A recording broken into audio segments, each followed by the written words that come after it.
That could be a nasheed.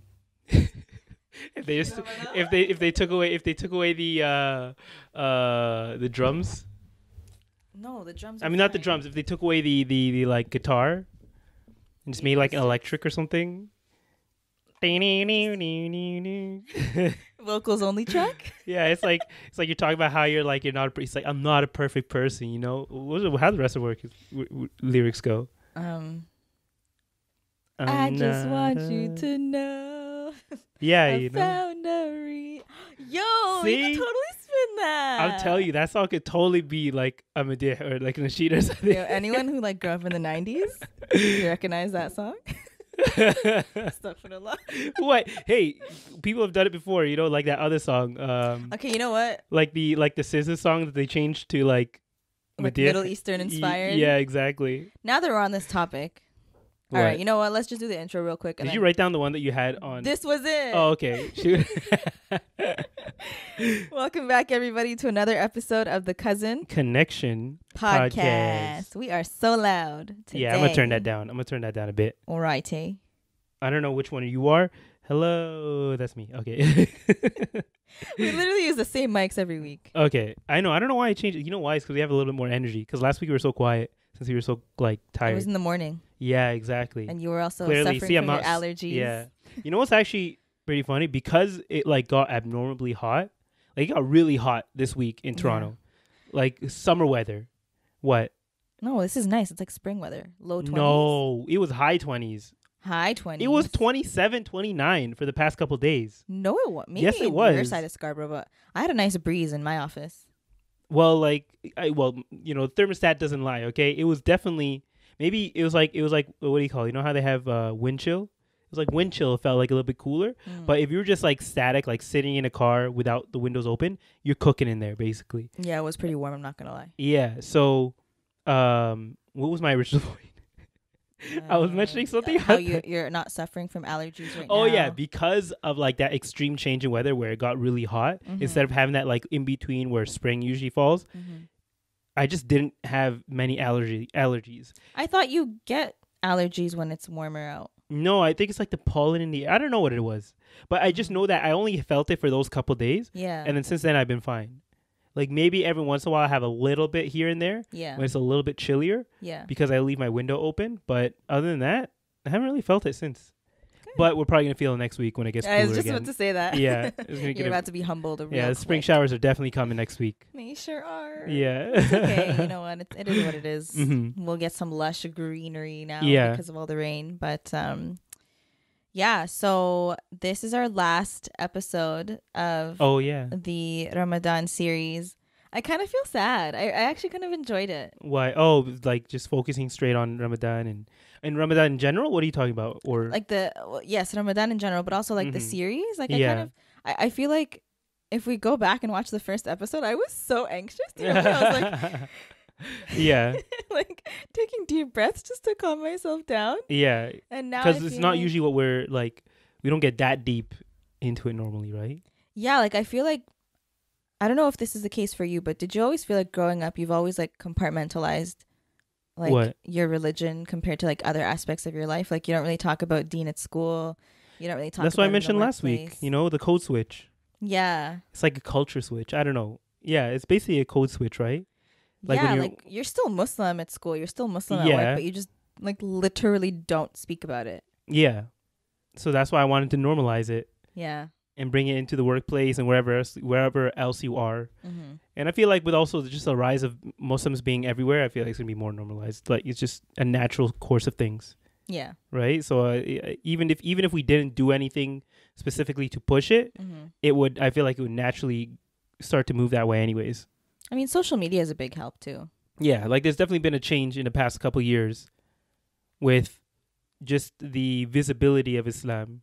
Yeah, but I'm still always surprised whenever like people talk about Islam and they still have no idea. Like I think I was listening to a podcast the other day, the Random Order podcast with the 4 y'all guys, and even them, they're like, "Is Ramadan still going on?" It's like, so what are they doing again for Ramadan? Like they had no idea, right? Because they're like two tall brothers, basically like black guys with beards. But do people think they're Muslim? That's the thing. They're like we always be getting that like Muslim privilege. And then when we tell them that we're not Muslim, then they're like their attitude like shifts towards them. They're like, oh. Yeah, because like it is whenever they're getting to like a taxi, like they'd be brother, come here. So and they're like lifting up the bags for them and everything. And then he'll like talk about like he'll be like, oh, you're Muslim, right? And then he'll be like, or maybe he'll like say it first, and he'll just notice it'll be like more quiet. You know, and they won't really be as receptive. That's not how they should be. Listen. I know. We spoke about this last week about the whole manners aspect. Yeah. Actually, when we filmed an episode with the Killy podcast guys, like a couple months ago. And one of the reels that they actually just shared, we shared it on our page as well. Mm-hmm. I was literally talking about the manners portion, and how you never know how one simple gesture that you do could just inspire someone, or, you know, open the gates of Islam for them. Yeah. You know what I mean? So, or open up their heart to Islam is what I meant to say. Then this other dude was really making us look bad because he went to a pizza shop. Who? One of the Foyal brothers. Yeah. And of course, he had the beard. Mm-hmm. You know, the dude thought he was Muslim brother. So he's like, you know what? I'm going to give you a free slice. Right? Oh. And then when he found out he wasn't Muslim, he's like, so I'll be $4.95. No way. He charged him after he told him it was going to be free? Yeah. He can't do that. I know. Did he pay? Huh? I think so. Yeah. Like, at least that was like the situation. It was something about him getting something for free. Maybe he gave him like an extra slice or something like that. Oh. Yeah. Yikes. You know, he probably I think he got confused when he's like, "Yeah, I'm gonna get the pepperoni." Yeah, but people be using that Muslim privilege out here because we're just like out here like that.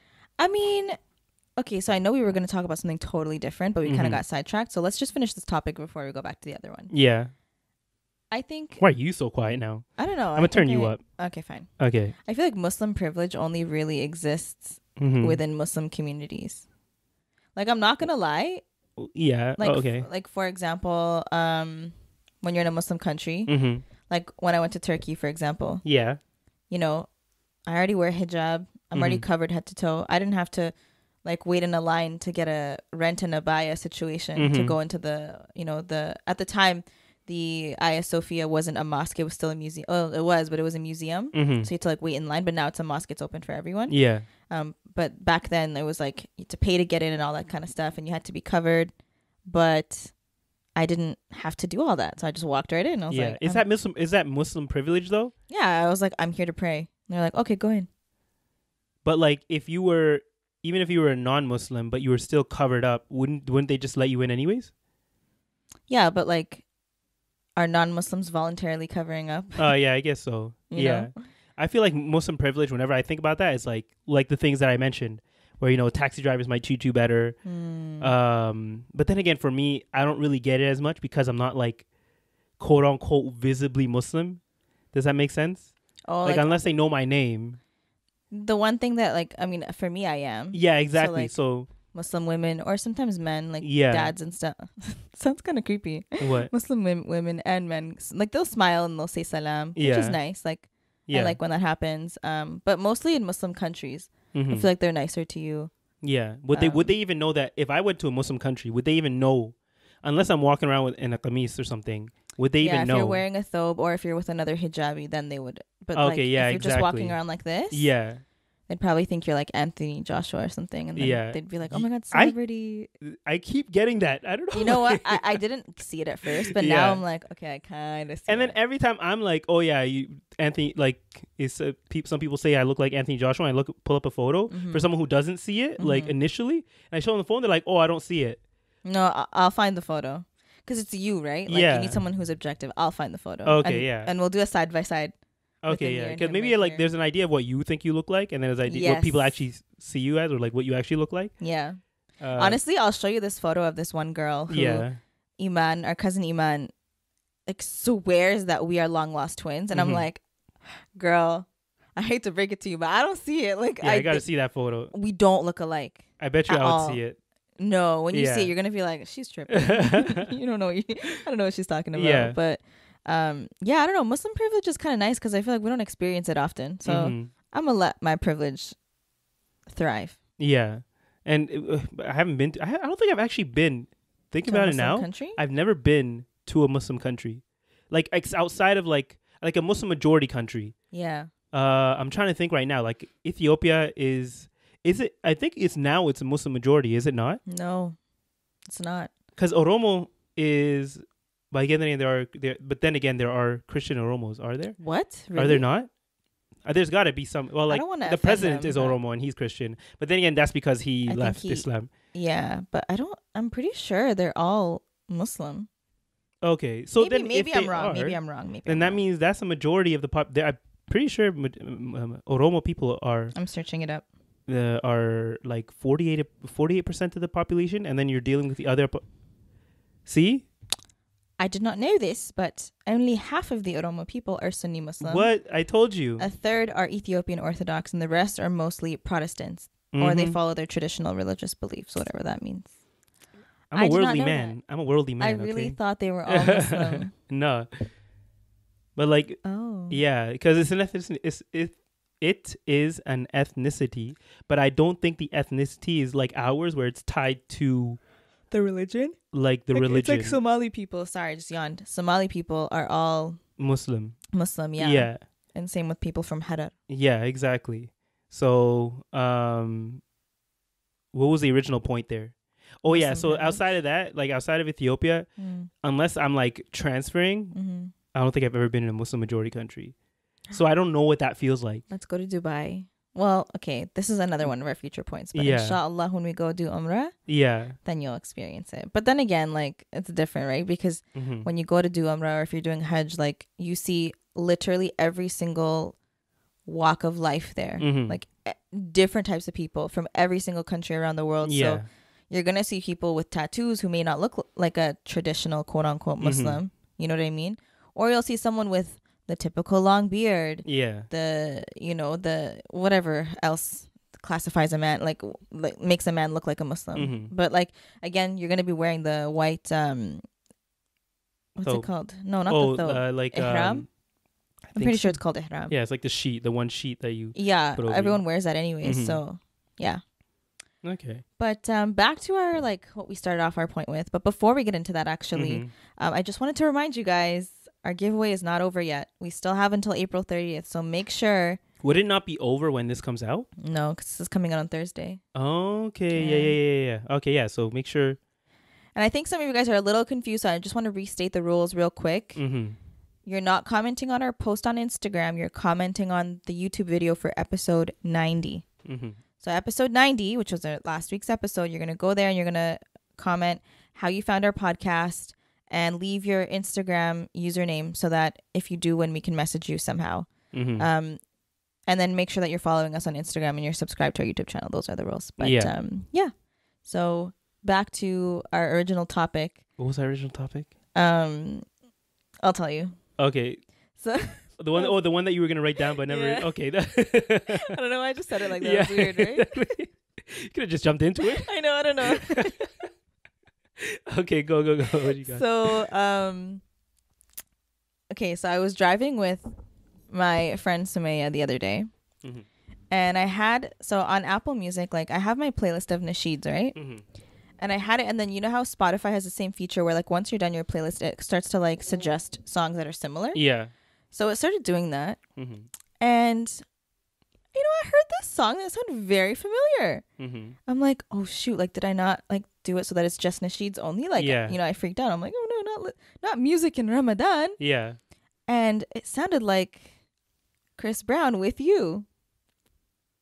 Like literally. And I don't know if we'll get copyrighted if I play it into the mic, but I'll play it for you. Okay. Wait, so it was a nasheed? It was a nasheed to the tune of With You by Chris Brown. How does With You go again? I guess once you play it, I'll actually understand. Can I play it on here? Yeah, play it on there. Okay. You had it pulled up too?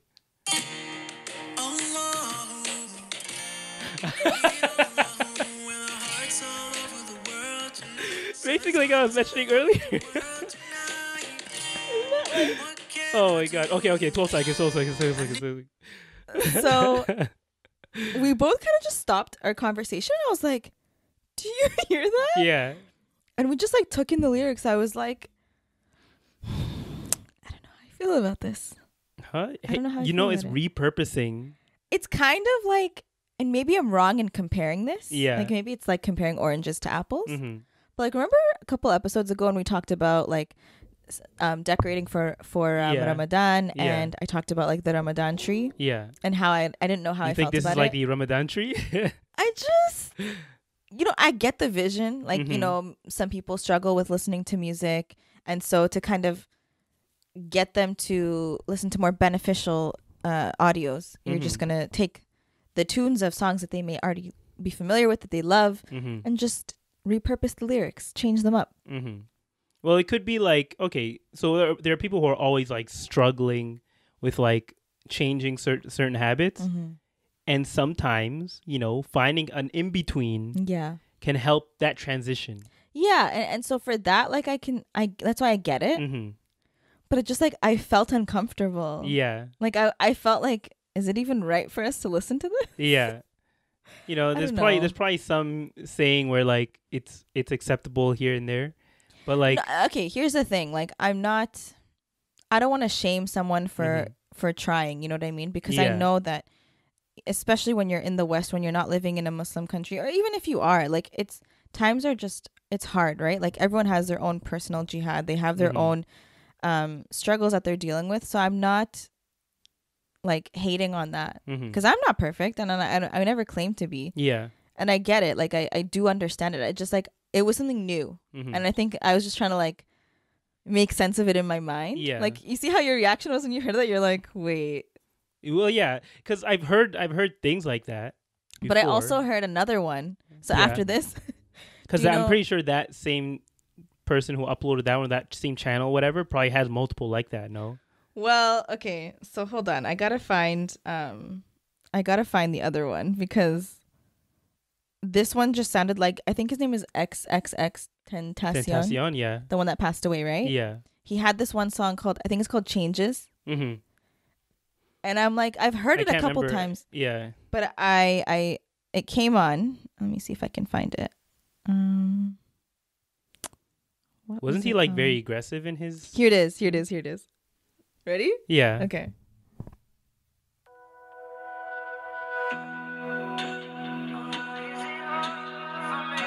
Do you remember this? Oh, yeah, I've heard this before. I think on TikTok. I don't understand it. Yeah. Let me see if I can. Oh my god. Okay. I get the gist. Let me see that. You see what I mean? Is it with the lyrics too? Yeah. Like, and I'm like, okay, like. You know what? I'm not going to judge because, like... No, I'm not judging. It's just new. It's just something different. And I didn't know that, like, this was even a thing now. Like, I didn't know they were taking really popular songs and just taking the tune and putting their own lyrics in it. And I think if done correctly, like... You know what it is? I think I understand why it kind of puts us off so much. It's because, like, you never heard it. It's not your culture, right? So now, like, we're dealing with a Muslim population that's grown up in a Western culture. Yeah. So like if you grow up in an Arab country, your madih is gonna sound like Arab songs, but like Muslim version, right? That's so true. So if you grew up in a Western country, your madih is gonna sound like Western music, but with Muslim twist on it, or like words. I guess I don't know what you'd say. You know what I'm saying? I also thought about this, what? Like. Sometimes when you're scrolling on TikTok, you get served like random videos. Yeah. And sometimes you get like randomly, I'll see like a Christian worship song, and I'm like, why does it sound like a rock song?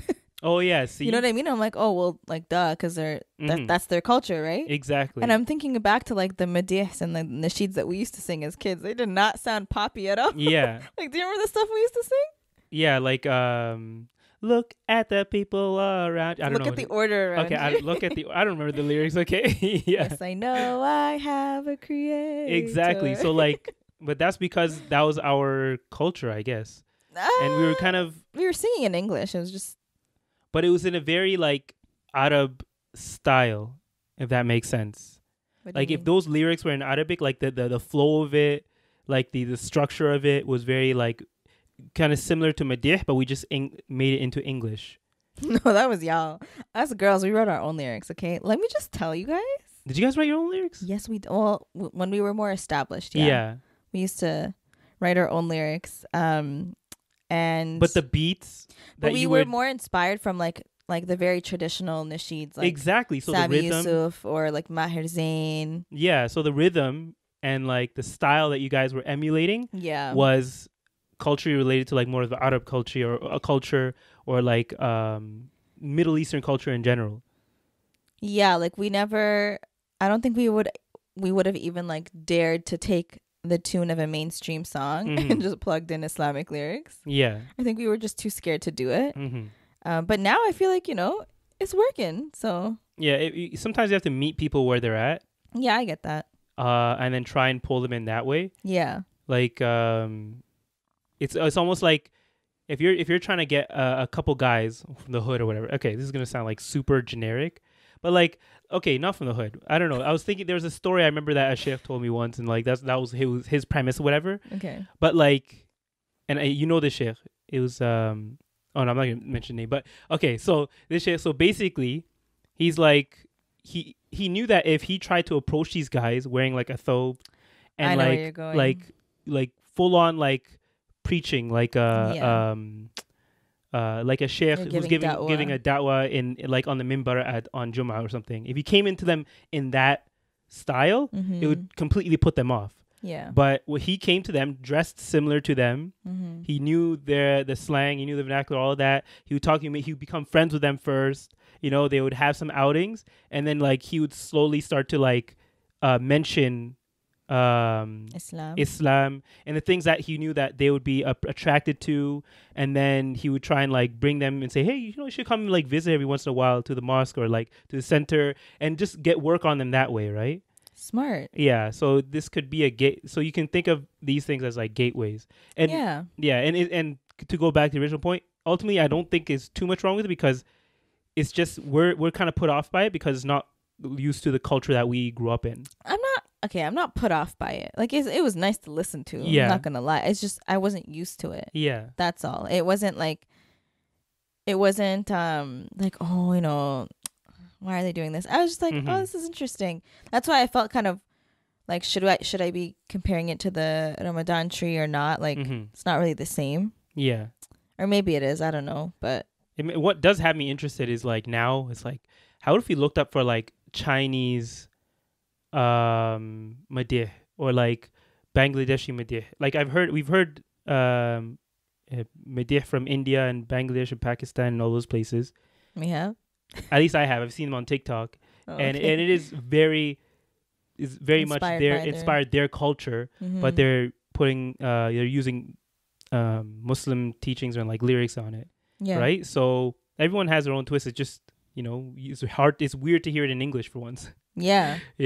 I think because back to like compartmentalizing, like I've always compartmentalized like English lyrics and like that style of music. Yeah. For like music, like secular music, not religious. Exactly. Songs. So yeah, I mean it was definitely very interesting.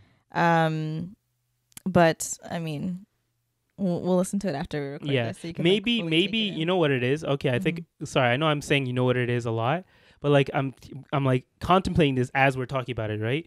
So I think it's because they took an originally like a popular song that everyone already knows, and then change out the lyrics. But if they came out with their own melody, it's still in the Western style. Yeah. And then put lyrics on it like that. I guess that one also did the same thing. The one that changes, like then maybe you wouldn't feel as.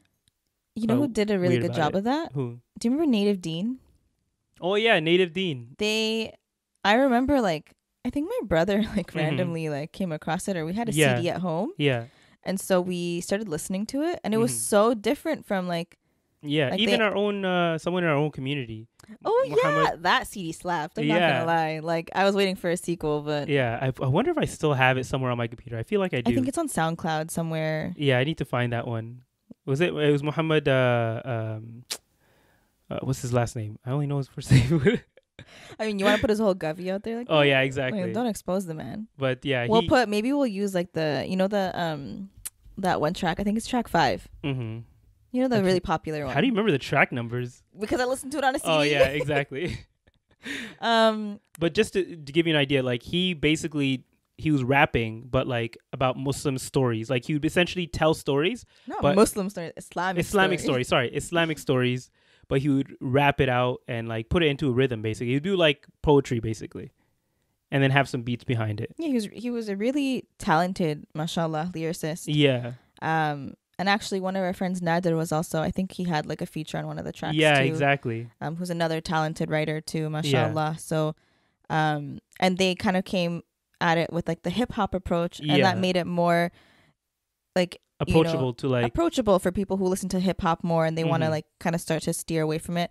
Because remember, when you're so used to listening to music, it has become a habit, and not everyone can just stop a habit cold turkey, right? Like you need to wean off of it and maybe replace it with something else. And so this is a good alternative. Yeah.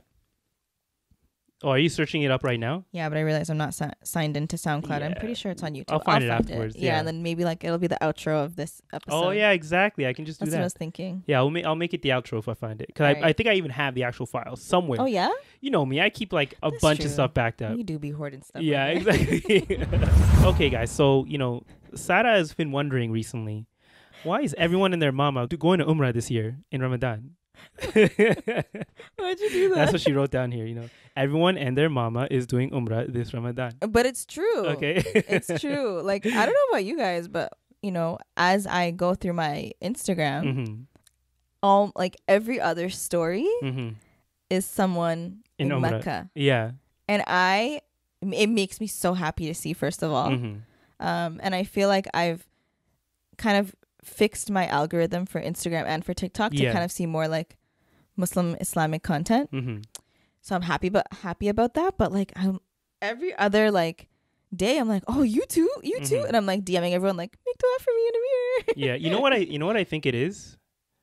First, I think it's because like everyone's on social media, but also it's because like we're technically like the first generation who's like who's growing up with like good jobs and has expendable income.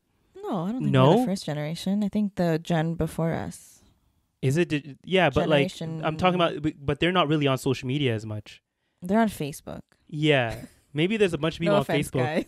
Maybe there's a bunch of people on Facebook posting about their Umrah. We just don't see it. But I also think like the generation before us, like the 80s kids and the 70s, they don't feel the need to post things excessively the way that we do, like millennials and Gen Z does. Yeah. And I think we're a happy medium between Gen Z and Gen X. Are they Gen? Yeah, we're millennials, so Gen X is before us. Yeah, so like they don't post everything in the moment. They'll post like milestones, like my kid turned 5. Yeah. My pet now learned how to sit, something like that, But like we are the ones, I feel like we grew up being oversharers and we've kind of learned and trained ourselves to not be as much now at this point. Yeah. And then Gen Z, they're like this, they kind of just do whatever they want. There's no rules with them. They do whatever they want. I don't even know how to categorize them. Yeah. But do you think it's also the fact that we were stuck in COVID for 2 years? I think that plays a huge part. And everybody has a lot more expendable income. Well, a lot of people got laid off, so I wouldn't say they have expendable income. I guess so, yeah. But I think being locked up for 2 years plays a huge factor. But also the point that I put there was that they are like the Saudi government is introducing a raffle system for people to perform Hajj, which for those of you guys that are listening to this that may not know, Hajj is actually the obligation that Muslims have upon them. Umrah is actually Sunnah. For those that can't do Hajj though, Umrah is kind of like the more affordable option. It doesn't replace the obligation though, so it doesn't like fulfill it, if you know what I mean. That being said, to perform Hajj, it's like substantially more expensive, and it's kind of sickening to hear. Like, and I don't understand because you're like 5 times more, no? Yeah, but like, why? What are you paying for? I think it's because of this. It's demand, right? It's demand versus the supply. So it's like if you have all the Muslims trying to, and there's like only a spot, maybe a million spots left or open, then the prices are just naturally going to be a lot higher because it's a scarcity of like how many people can actually go.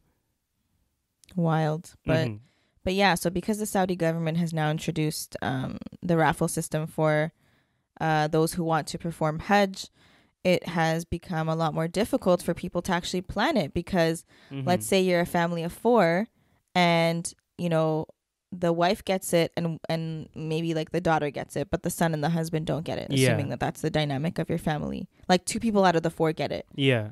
You either have to go without them or you just don't go at all. And the thing is that, as you know, like to travel, to lawfully travel, I guess, in Islamic laws, you need to have a mahram, which is like a male guardian in your family. So there are, you know, different people classify as a guardian for you. And it's not because you need to be guarded or whatever. Well, also, you could go with, I believe, a certain amount of women or something. If you go in a certain number of trustworthy, upright women. But like at the same time, you know, imagine if like your family, like you got it and like one of your kids, or like you and your dad get it, you're going to leave your mom here. You know what I mean? So I think because of how difficult it has now become to do Hajj, I think a lot of people are now just like taking the Umrah route because it's easier, it's more affordable, and because this is like, you know, the first real like year, I guess, that like things are fully open, you don't have to do COVID testing or anything. There's so many people going. Yeah. And like I saw a post on the @Muslim Instagram page where there was one given day where there was like 1.14 million people doing Umrah in one day. And then they were saying since the beginning of Ramadan, like over 22 million people came. Yeah. I found out that fact from someone who was posting a story of being in Umrah. Oh, really? Yeah. But that's the thing. Like when you think about it, I'm like, dang. And I saw the stories and I'm like, wow, it looks really like a lot more packed than usual, you know? And then, you know, you hear stories about like people being shoved. Some people are being stepped on while they're praying, or like they're being trampled, and it's like a full on like safety risk at this point. Yeah. And when I heard those stories, like it kind of made me feel like a little disheartened, because you would think like you're going to like the holiest holiest place that you can go to on this earth. Yeah. Like you would think that like all the Muslims would be on their best behavior, because like you're literally going to the Kaaba. Like, you know what I mean? Like not everyone, it's not an everyday opportunity. Like this is a once in a lifetime sometimes for some people to do that. Like you would think that people would be on their best behavior. Well, you're dealing with literally a melting pot of like cultures and people from around the world.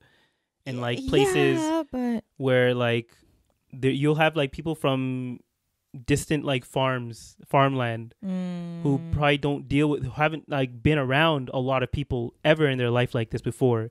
So there's certain like things that you might know to do when you're in a big group of people that they might not know, because they're just not used to being around that people. Like when it comes to personal space or making room for people and all those things, like being courteous. They never been trained to do that, or they never had the experience of that. So I mean, I guess I don't know, I just had like higher standards for our Muslim brothers and sisters. But I feel like that's still, when you're dealing with 1 million people, even if 1% of those people had some interaction, we are like a crazy that's 100,000 people, right? So like that's so crazy. It's just because of the magnitude amount of people that are there. Yeah, you're gonna hear about those things eventually. But I feel like for 99% of the people, it was probably a good experience. I hope so. Yeah, I really hope, like, if you're gonna spend all that money and go all the way there, that you do have a good experience. And you know, the more I see it, the more I'm like I can't wait to go, inshallah. And you know how I think we talked about this in a previous episode too, where we were talking about like making dua and like, you know, not limiting yourself in terms of like what you're asking for from the good. And like, you know, some of the people on TikTok are like, oh, you guys should just be delusional with your dua and stuff. Yeah. And I'm like, you know what? I'm gonna like just hardcore make dua that inshallah we can go to not only do Umrah, but I also want to do Hajj. Like, it's up there, and I'm now seeing it as like, no, this is a possibility. I think before I had always kind of seen it like, yeah, you know, when I make more money, and I think a lot of people are in that mindset of like, when I make more money, like then I'll go. Yeah. But like I think you have to like say, no, I'm gonna go, and I'm working towards saving for that. Yeah, it should be like a priority. Exactly. So I mean, and the funny thing is that like after you mentioned that in the podcast, literally last week I listened to the Digital Sisterhood podcast where she literally talks about that. Yes. I keep saying literally, where she talks about that. And she made that dua to like take her family, her dad and her mom to Umrah. And like she had no way of doing it at the moment that she like put her name down to go to Umrah. She had like no money in her name, but she just like made a dua and was like relying on Allah to provide her with that by the end of the year when she was planning to go, when it was scheduled to go. And you know, alhamdulillah, like she was able to throughout the year just work harder and made that money and was able to take her whole family to Umrah. And her story is really inspiring because I think like I think ever since like 2020, that's when I really kind of had this idea in my mind, but obviously like couldn't go then. I couldn't go in 2021. And so I told myself 2023 was the year, but you know, life happened. So it didn't end up working out. But listening to that episode of the Digital Sisterhood podcast, like kind of just reignited that. Like it was such a good reminder, mashallah. Like, and obviously Adar is such a great storyteller, and the way that whole episode was constructed, like I felt like I was with her. You know how she had like the voice notes of her mom too. Oh, like, yeah. I really liked that. That whole podcast, tearing up, bro. Whole thing. When at the point where her mom started like singing the poetry, that just came out of her mind. Thug tears came out. I like that podcast is just one of those ones where like if you want to invoke some emotion within you, listen to that one. She has a way of like just like how she talks and like her storytelling. She knows what she's doing. Okay, but she's so mashallah, she's just so good at it. Like she could talk about anything. I'd be like, I'm listening. So it was such a good reminder though, because she was talking about how, you know, she used to struggle with making dua and asking because maybe she didn't feel worthy at the time, and I was like, you know what? I relate to that. I get that. And then I'm like, wait, hold on, Sarah. What did we talk about last week or the week before where we were like, just like Allah is literally the most merciful, the most generous. He is the creator of this universe. Like this whole unit, like take in everything that you see, that you feel, that you touch. Allah created it. And you're telling me you don't feel worthy of asking? Like, and so like sometimes I have to check myself, like, girl, what, you know? And so this is all just a message to say, make that dua, be delusional. Whatever you want from the goodness of this dunya, make that dua. I don't know. The weird thing is that like before, let's say 5 years ago, I would have probably never thought of going to Umrah, even though I probably had the money. Like, alhamdulillah, I probably had the money to go for years. But, like, I just never thought of it. I was like, I always thought of just Hajj. Like, Umrah was never even a thought in my mind for years. I was always thinking like Hajj, you know, I don't have the money for Hajj, whatever. But, like, I don't know when Umrah became the thing to do. Or maybe I just wasn't aware of it. I mean, people have been doing Umrah forever. Yeah, people have been doing it forever. But, like, now that everybody, I guess it's because you mentioned that, like, because Hajj is almost impossible now to do, where you can go with your whole family and guaranteed to go with your whole family. That's why it's become so popular now. That, and also like when you're doing Hajj, like it's a lot, the rules are a lot more strict, right? Like in terms of what you can do, what you can't do. So for those that I think it's more accessible to do. Not that it's impossible to do Hajj, like don't get me wrong. You just have to be more mindful of the rules in order to actually perform it completely, and and follow the rules completely, so that it's accepted for you, you know. But with Umrah, it's not. I don't think there are as many rules. So it's just easier for some people, and I think like obviously like on Instagram or social media, you're following your peers, people that are around your age range. And maybe like 10 years ago when you were in your late teens, like who really has like $3,000-$4,000 like that to just go, right? Unless their parents got it like that. Otherwise, like you kind of just see it's like the natural progression of life. Like when they're in their like, you know, mid 20s or early 20s, if they're able to, you start to see people going more, and like, you know, I think that's what it is. I don't think it's a trend. I wouldn't say it's a trend. Okay. Yeah. You know what? Inshallah. Next year, we'll make it a thing. I know we already talked about that, but you know, I know. we'll actually go, because like it's like we always go on vacations to the other spots or whatever, and like, let me tell you, what? Do you feel this sometimes? Because I know I do. What? Sometimes, like, I get really excited. I plan these trips or whatever, and whenever I'm on the plane, you know, when like sometimes, especially when you're taking off, you make your dua and stuff, and when you're like alone in your thoughts, and I'm just like, man, I'm spending all this money to go to like Mexico, and I could have just gone to go do Umrah, you know. Just add an extra 1,000 or two. Yeah, but remember, it's still a sunnah. I know it's good to go there, but like if you're when you're traveling, normally we'll travel for a good reason, like to be with family and friends. Yeah, which is something we're encouraged to do anyways, right?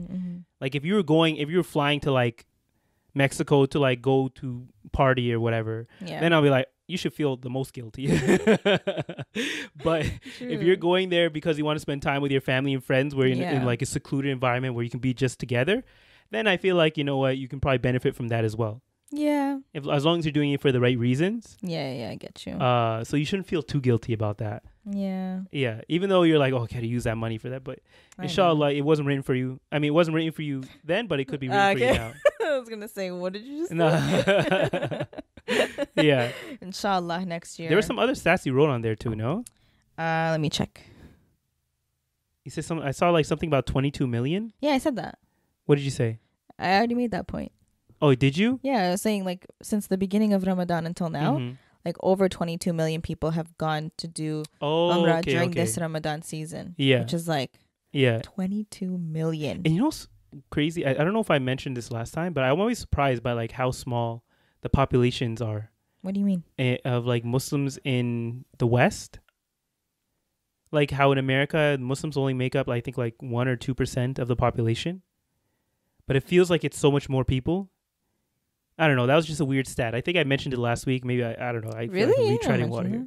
Did I not? No. Well, yeah. You always think like, oh, there's a lot more Muslims. Like maybe at least we're here like 20% or whatever, right? What? Yeah, right. Is that too much? Yeah. Oh, okay. I was being hopeful. If we had 20%. Inshallah, one day. If we had 20% of Muslims in Canada or America, I'm pretty sure there would be a heavy Islamic influence on. Like we'd probably have Eid off. Yeah, I guess maybe. I wonder what the population. Can you search that? What's the population of Muslims in London alone? Check. Like percentage wise, because if they did have enough Muslims in London or UK. In London, because I feel like London is where there's a lot of the Muslim population. Does it say there? What? I broke it down by ethnicities. What? Can you add it up? I feel like South Asians would probably be like the biggest part of that. Yeah, actually, Pakistani, 38%. 38% of the population or of all Muslims? I think of Muslims. Oh, okay, but how about all Muslims in... Let me see. Worst Googler ever. I feel like someone else would know that. Who in the audience? Who knows the amount of Muslims in London, population wise or percentage wise? Percentage wise. Oh my. Okay. Hold on. Okay, I got it. Okay, but this is the UK. Yeah. Okay. Wow. What? That's impressive. What? Islam is the second largest religion in the United Kingdom. Is it? Yeah. I guess it's because there's a lot of secularism in the UK now. In 2011, the population was 4.4%. Yeah. But that's a pretty slow increase. But in 2022, November 2022, it's about 6.5% in England and Wales. Yeah. So I'm always surprised by but I guess that's why we shouldn't really be surprised when people still don't know a lot about Muslims and Islam. I think Londoners do. We should go to London. I think you'd be surprised. Really? I've been to London. Oh, I'm sure there's London's like racist nice. people there. There's racist people everywhere, really, but yeah. So but that's just something I was always surprised by, like how I guess it's because we're in that world, so it seems like everyone, and those are really the most of the people we interact with. But then when in the grand scheme of things, you're like, unless you're in a Muslim country, it's like we're not a lot of us out here. But you know what I would do? I feel like, and I saw this on TikTok, but like, you know how like racists or like Karens or whatever, like they kind of look at you like you're strange, and they're like, what are you doing? I would just do it right back. I'd be like, you don't wash yourself after you defecate? Ew. You're disgusting. And then you eat with those hands? Ew. You should do that with coworkers and see how they react. They would die. It's like when you drop something on the floor, do you just wipe it up with toilet? Like, I mean, with tissue paper? You don't use any water? Yeah, okay. But like, I feel like that'll give them a taste of their own medicine. We're losing track here. What were we on again? We were talking about the... Sometimes I forget we have to like entertain you guys, and I just like talk. You know what? Let's take a break. Oh yeah, shit. In a while. Let's take a break, guys. I forgot. Go get your water. Go refill your water while we go and reset everything. Water? Okay, we're gonna start. We're starting. Do you want to know something really sad? What? If I remove this cushion right here, and I sit all the way back, my your legs don't touch the ground. Look at that. I don't know if you guys can see it. You can tell my knees don't even bend. So they're just like hovering above the ground. This is really sad. Yeah. Just cross your legs. We're just in a cozy... We'll finish this off cross legs. Cozy vibes. Yeah. Here, I'm going to pull this up. What else did you write here? You've been listening to the Omar Suleiman Jannah series? Yeah, have you listened to it? I've listened to, I'm on like episode 20. Oh, no. So like what I do... Yeah. I've saved them specifically for my walks. Mm-hmm. So I listen to like a couple, like maybe 4 or 5. Depending on how long they are. And I love it. You know, which part of series I really loved? Sorry, I know I'm kind of going off track here, but he did one where he's like he speaks about like each wife of the Prophet. Really? He did one of that? He did one before the Jannah series. Oh, I'm gonna look for that. Yeah, that's how I first found out who Umar Suleiman was, because I was looking for a podcast where they were talking about like the Prophet and his life. Yeah. And then this one's on the wives. I was like, you know what? Why not just learn about the wives? But the Jannah series is also really good. Yeah, okay, hold on. Why did I lock my phone? I had a point here about it that I wanted to read to you guys or just mention it. I just can't remember right now. And it's like nice and concise because each one is like maybe 10, 15 minutes long. Yeah. And it talks about like, he focuses on a different aspect of paradise in each episode. Yeah. And it's not like, a lot of it I've heard before. Like I kind of know a lot of these things before. Just when we grew up, we would go to lessons every day and they would kind of give these lessons. But it's good to have it nice and concise where it's all like put together in a series. I found that like I tried to listen to it while I was working, but because I was so focused on work, it was kind of like I tuned it out a little bit. Yeah. So that's why I save them for my walks now, because as I'm walking, it takes very minimal mental energy. So I'm like really paying attention while walking. Yeah. And like he's so descriptive in how he's describing the different parts of Jannah that like even just listening to it and like imagining like, oh my God, imagine like you're there. That feeling or just thinking about it in that sense is so overwhelming. So I'm like, imagine like, you know, we actually are in Jannah experiencing these things, like the amount of overwhelming joy that you'll feel, you know, it's I can't even like I genuinely can't fathom it. Yeah. For so me, whenever I listen, that. Yeah, whenever I listen to it, I'm like, yeah, this is too overwhelming. I don't know, like because you can't imagine it. So like when your brain tries to, it like starts to get confused. Like, okay, it's like, how would that even work? Yeah. Right. Yeah. So sometimes I would be like, you know, I'm just gonna I'm gonna just listen to this and like, inshallah, I'll be there one day. Like when he's talking about like the homes made of like silver and gold, and I'm like, what, like castles? Like, how? Like, how big is paradise? Like, like, and you're trying to like make sense of it all, and you're just like, another one, and you're like, wow, this, like, and no, like, it just keeps getting better with each episode. Like, everything that he explains, like, subhanallah, it just kind of, you know, it's almost serves as like a motivation too, right? Because it's kind of like, you know, when you're a kid and you're doing your homework and your parents like, if you do your homework, you're going to get extra dessert tonight. And you're like, okay, I'm going to do it fast. And I'm going to like, you know, make sure that I do it correctly. Yeah. So it's sort of like that, right? Like if you, you know, do your obligations, you avoid sinning, you repent when needed, you know, one would hope that, you know, you are admitted to Jannah, inshallah. So that's what we're here for. That's literally our whole purpose of this life. Yeah, I wish there were more podcasts like this that had series. Yeah. Maybe if we go further into history, maybe there's other sheikhs who have done that. I'm sure. But I like the storytelling aspect of a lesson. I feel like I absorb more of it when it's done in that way. Yeah. Instead of like the more technical part of it. Like if someone tells me, okay, these are the years the Prophet did this, this, and this, and like these are his wives, and they were between this year and that year, like it won't really stick as much. But if someone told me like a whole story, of, like how they met, who their father was, and like all of those things, and puts it in. Of course, I'm not really the best case because I literally just forgot one of the wives that I was listening about. But like the whole purpose of the storytelling is one, to make it enjoyable to listen to. Yeah. But then also it gives your brain a little bit, unless the lecturer does it for you. But like when they're telling the story, you're now able to pick out the lessons from each story. Like the Prophet did certain things in a certain way to teach us how to follow his footsteps. Yeah. You like, know? Like I might not remember the names of each individual, but I'll remember like what they did, how they worshipped, what their manners were, those kind of things. Those are the things that usually stick with me. So those are the things I usually take away from it, even though I might not remember the details. And you know, it just takes a little bit more work to remember those details. But at least if you get the lesson away from it, like the overall message that they're trying to get across, I feel like it's still successful in whoever's listening to it, and as long as they take that away from it. Yeah, but I mean, if you guys haven't already listened to it, I mean, you can still listen to the Jannah series outside of Ramadan, and I think, you know, it's a very like it gives your heart a lot of like comfort and just makes you feel nice. So yeah, all I can say about that is, and they have a woman. Like, are you listening on Spotify? Or are you listening? You use Apple Music, Apple Podcasts. Yeah, because there's another woman on there that I haven't looked into yet, but I've never like listened to a female sheikh, like unless it's in person. I've only had a female sheikh in person, but I feel like they might have a different perspective on certain things.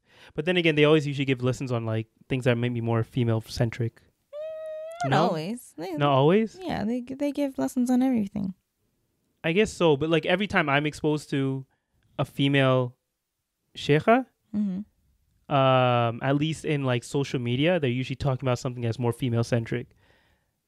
I don't know. Maybe it's just, you know, my male. I think they feel more comfortable doing that because, you know, other women that are learning from them will feel more comfortable to ask questions, but they're not limited to just teaching about that. Yeah, I guess so. Maybe that's just my male brain talking there for a second. Okay. But may Allah grant us all Jannah. Make dua in the last couple of days in Ramadan. And yeah. Let me pull this up here. So, you know, speaking of women and men and the relationships between them, recently there's been a controversy. I don't think it's really a Muslim community thing, but it centers around someone called Achraf Hakimi. And if you don't know who that is, he was basically one of the Moroccan football players from the the World Cup that recently played. And he was one of those guys that was famous for like kissing his mom in that photo after they won a game.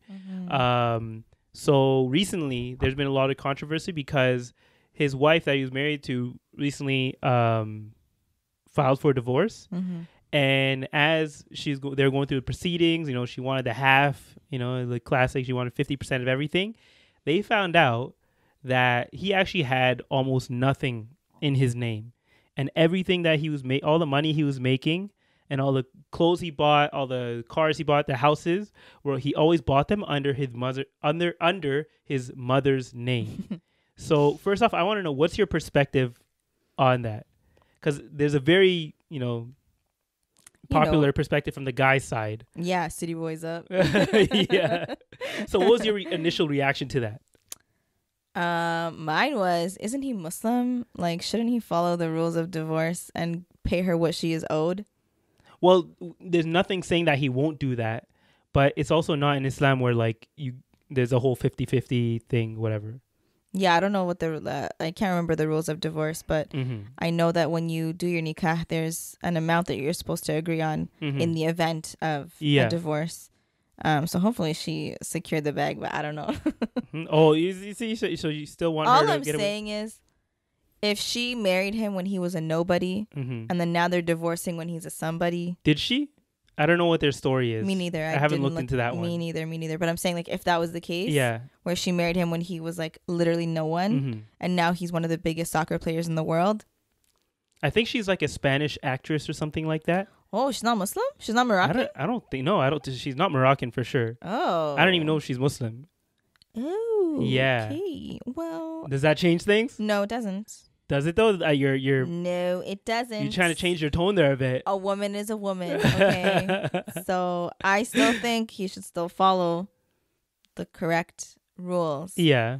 Everything else, that's his business. Mm-hmm. Well, the narrative now, like from the Muslim narrative, at least what I've been seeing from a lot of the Muslim guys, like this shows you like the love for the mother. I saw that. And all of that. I saw that. Do you think like they're just kind of using that as an excuse? They are. I think that. Mm-hmm.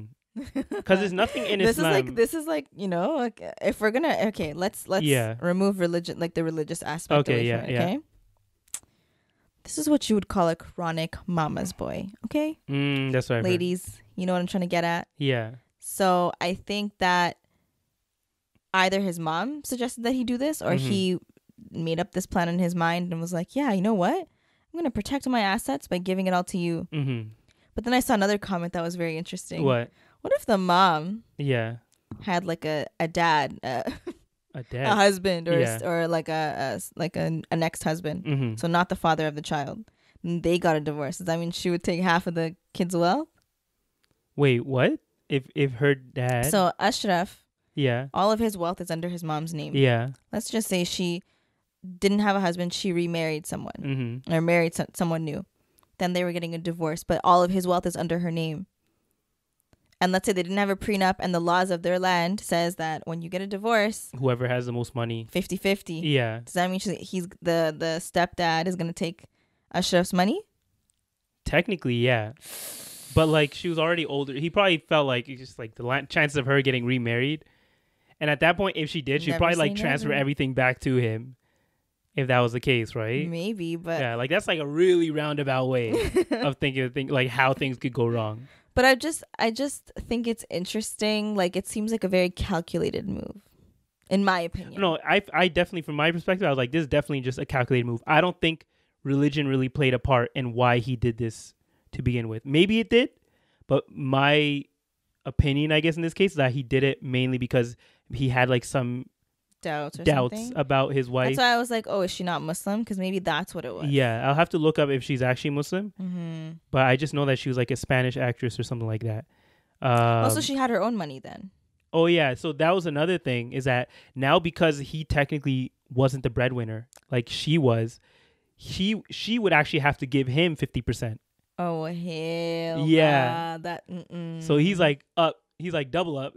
What's their like? Where do they live? Morocco? Where do they live? No, I think like Spain, or he played for like a football league, so whatever that football league is. Oh, okay. I really know nothing about footballers. I think he was part of Spain. Yeah, maybe that's how he met her, but maybe. Yeah, so that was and then there was what was the other perspective?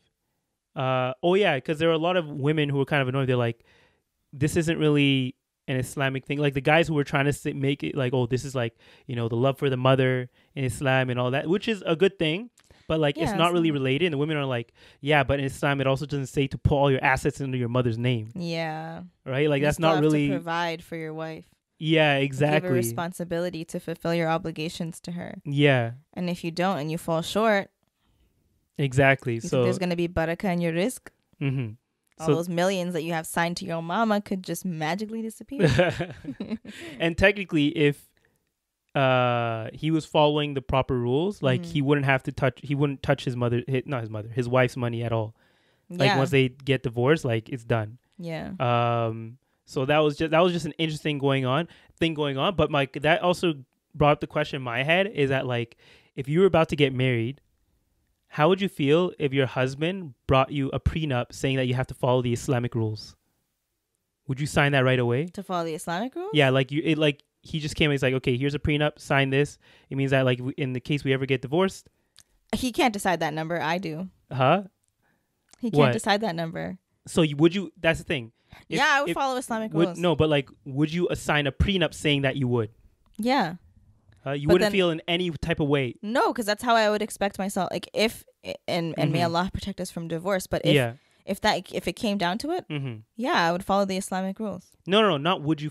I know that you would follow the Islamic rules, but would you sign a prenup before you got married, saying that you are guaranteed to follow those rules? Like, in case it gets nasty and I'm like trying to take more than I should. Yeah. Yeah, whatever. I'd sign it. So you wouldn't feel some type of way, be like, oh, so you have doubts that we're gonna get divorced or something? Yeah, I probably would. See, I might just poison him one day. I'm just kidding. That was a bad joke.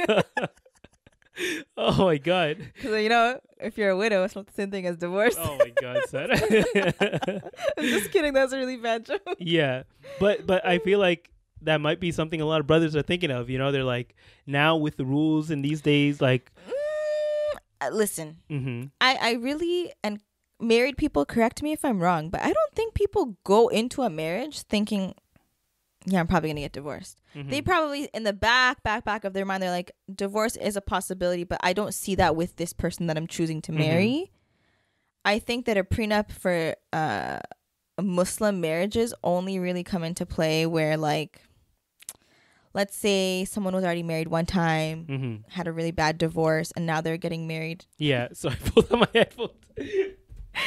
and now maybe they're getting married for a second time, and maybe they were done dirty. Like, let's say there was a man, he got married, and then when they got a divorce, the wife took a lot of his money, and it really impacted him financially.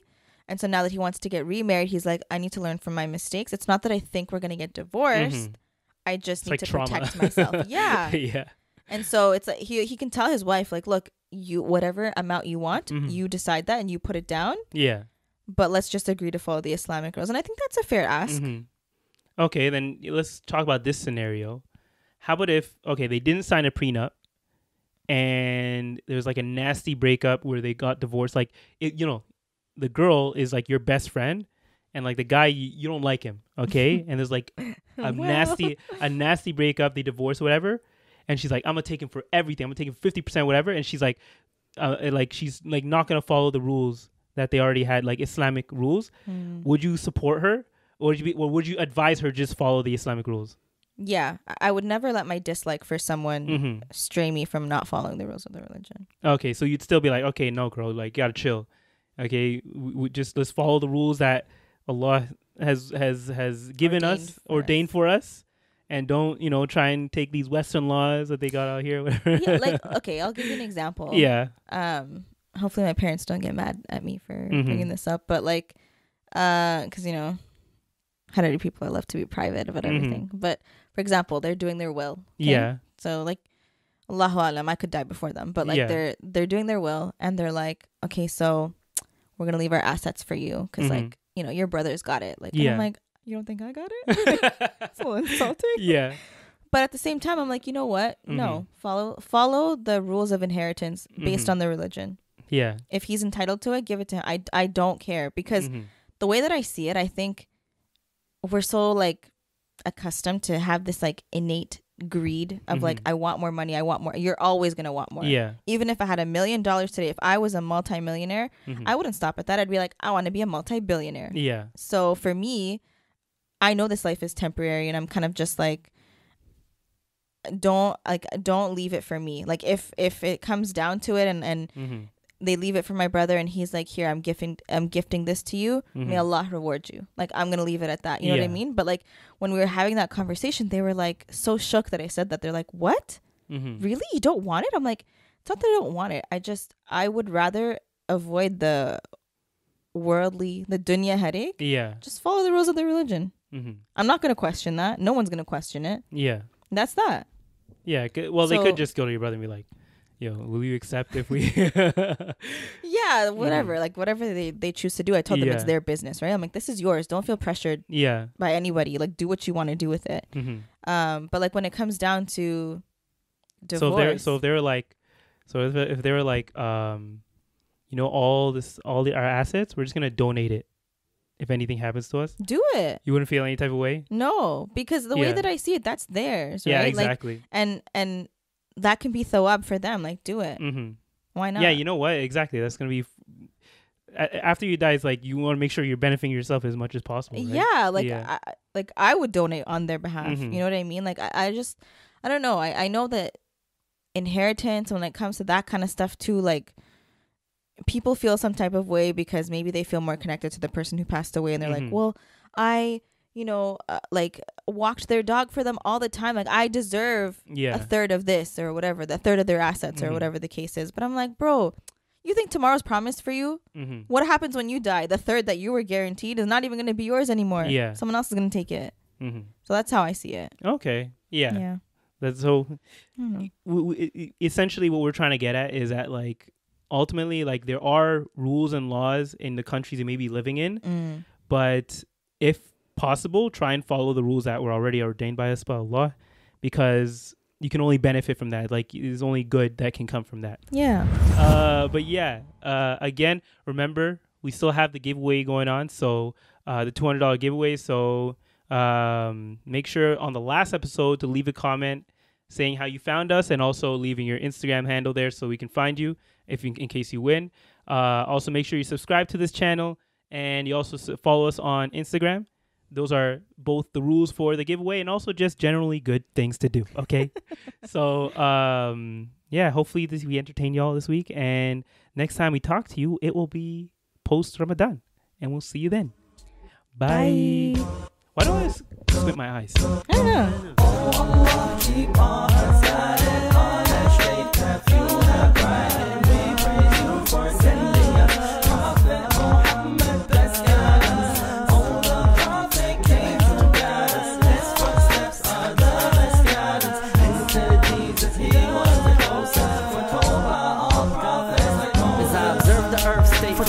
Prophetic prophecies, submit myself to one who will glorify his majesty. Automatically reject the phrases of philosophy. I oppose thinking minds like Archimedes. Ain't cause I'm ignorant, but they talks is contradictory, telling me deny the one who existed eternally. You joking be, that be a mental impossibility. Affirm his existence and intellectual necessity. Look, now I ain't philosophical, but when I spit issues that's factual and actual. To recognize my full potential, that is spiritual. Hit you with the truth or it hurts when I spit at you. I've seen and heard things in life I call a phenomenon. Riders, many races, some shit out from Lebanon. I'm told about prophecies in biblical times. While I drop upon you knowledge, do it through my own rhymes. As a Muslim slave 5 times, I praise Allah. Backed up with the sound faith, man, I praise Allah. And on the judgment day, I wanna be lined up with them great slaves and all. So I attend circles and knowledge, taking down notes, and I cram them in my mind as I memorize notes. A whole bunch of words from nobodies, but them quotes from great men like Imam Ali. He said, "Kan Allahu wa la makan, wa huwa al-ana ala ma alayhi kan." That mean Allah existed and there was no place, and He is now as He was, not confined to space.